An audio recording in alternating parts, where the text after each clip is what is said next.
இறைசக்தி தமிழ் அன்பு நெஞ்சங்களுக்கு வணக்கம். ஓஷோவின் பார்வையில் 3 விதிகள். நாம் அறிந்த அண்டத்திற்கு 3 விதிகள் மிகவும் அடிப்படையானவை என்று க்ரூட்ஜிப் கூறுகிறார். ஆழமாக போனால் நாம் கண்டிப்பாக காண்போம். இதுவே 3 விதிகளாகும்.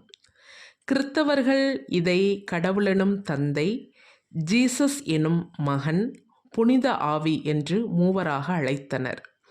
இந்தியர்கள் இதை மும்மூர்த்திகளாக பிரம்மா, விஷ்ணு, மகேஸ்வரன் அல்லது சிவா என்று அழைத்தனர். தற்போது இயற்பியல் கூறுகிறது, அதாவது நாம் அடிவரை ஆராய்ச்சி செய்து கொண்டே போனால் அப்போது பொருள் 3இல் வந்து முடியும். அவை எலக்ட்ரான், நியூட்ரான், புரோட்டான்.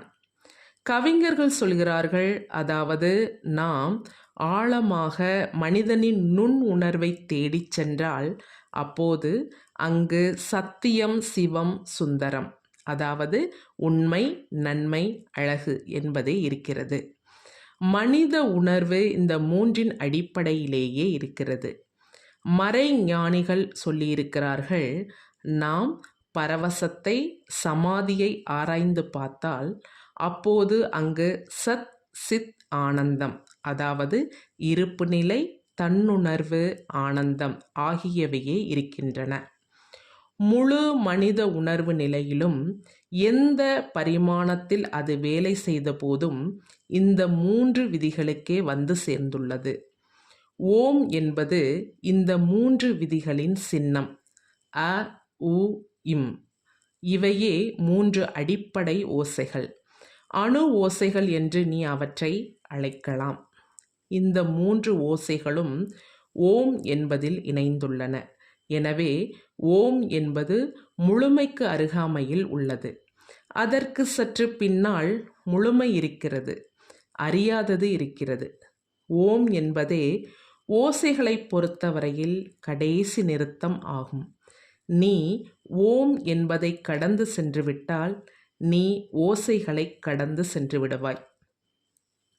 பிறகு ஓசைகள் அங்கிருக்காது. அ, உ, இம் இந்த 3 கடைசி. அவையே இருப்பின் எல்லை. இந்த 3 கடந்த பின் நீ அறியாததற்குள் முழுமைக்குள் நுழைந்து விடுகிறாய். இயற்பியலாளர்கள் கூறுகிறார்கள், அதாவது இப்போது நாம் எலக்ட்ரான் வரை வந்துவிட்டோம். நாம் எல்லைக்கு, கடைசி எல்லைக்கு வந்துவிட்டதாகவே தெரிகிறது. ஏனெனில் எலக்ட்ரானை ஒரு பொருள் என்று கூற முடியாது. எலக்ட்ரான்கள் கண்களுக்கு தெரிவதில்லை. அவற்றிற்கு ஒரு பொருளின் எந்த குணமும் இல்லை. அவற்றை பொருளல்ல என்றும் கூற முடியாது. ஏனெனில் எல்லா பொருட்களும் அதை கொண்டவையாய், அது பங்கு பெறுவதாய் உள்ளன. அவை பொருளுமல்ல, பொருளல்லாததும் அல்ல என்றால் அவற்றை என்னவென்று அழைப்பது? எலக்ட்ரான்களை ஒருவர் கூட பார்த்ததில்லை. அவை இருக்க வேண்டுமென கருதப்படுகிறது.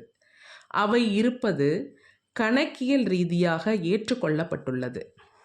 அவற்றின் விளைவுகளை அறிந்துள்ளோம், ஆனால் அவற்றை பார்த்ததில்லை. இப்போது நாம் அவற்றை கடந்து போக முடியா 3 விதிகளே எல்லை. மேலும் நீ அவற்றை கடந்து சென்றால் நீ அறியாததற்குள் சென்று விடுகிறாய். அப்போது எதுவுமே சொல்ல முடியாது. எலக்ட்ரான்களை குறித்தே மிக குறைவாகவே கூற முடிகிறது. ஓம் என்பதே ஓசைகளை பொறுத்தவரை எல்லையாகும். நீ அதை கடந்து செல்ல முடியாது.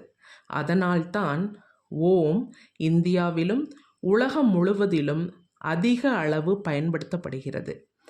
கிறித்தவ முகமதியர்களின் ஆமன் என்பது ஓம் என்பதின் மற்றொரு வடிவமே. அதே அடிப்படை ஓசைகளே அங்குள்ளன. ஆங்கில வார்த்தைகளான ஓம்னிசியன்ட், ஓம்னிபொட்டன்ட், ஓம்னிப்ரசன்ட் ஆகியவை இதை கொண்டுள்ளன.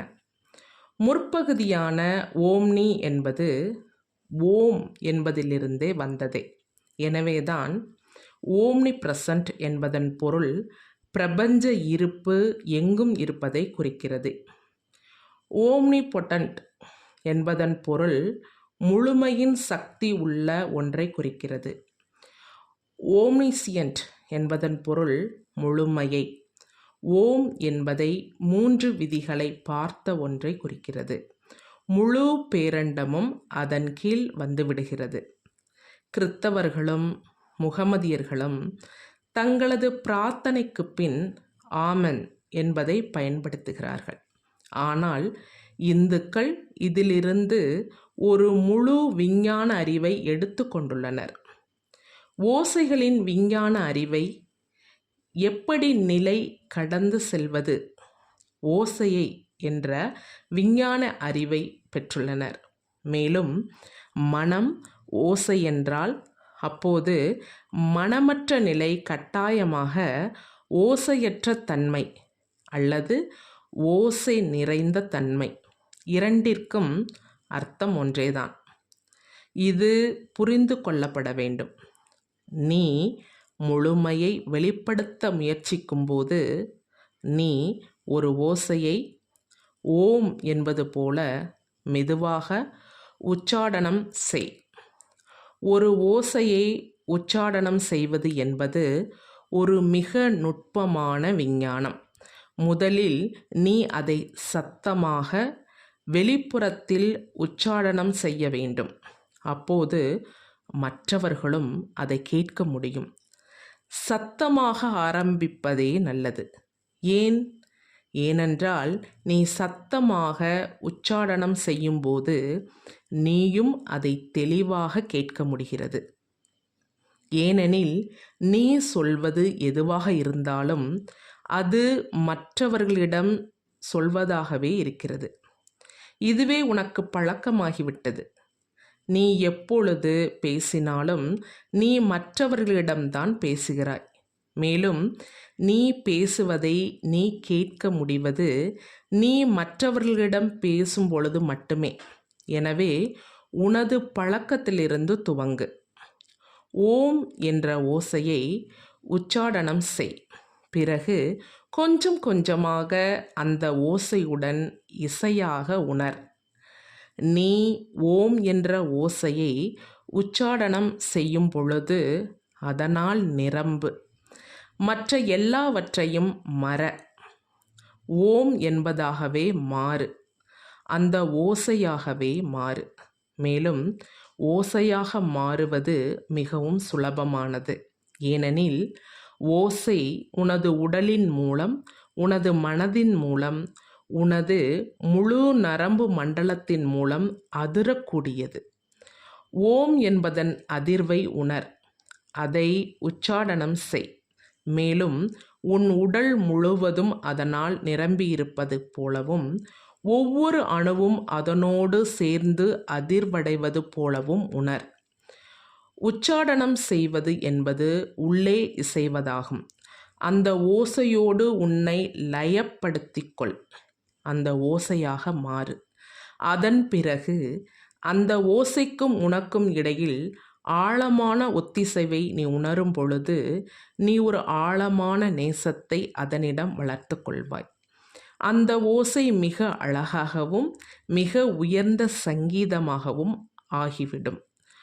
ஓம் எந்த அளவு நீ அதிக அளவு உச்சாடனம் செய்கிறாயோ அந்த அளவு அதிகம் ஒரு நுட்பமான சுக உணர்வால் நீ நிரம்புவாய்.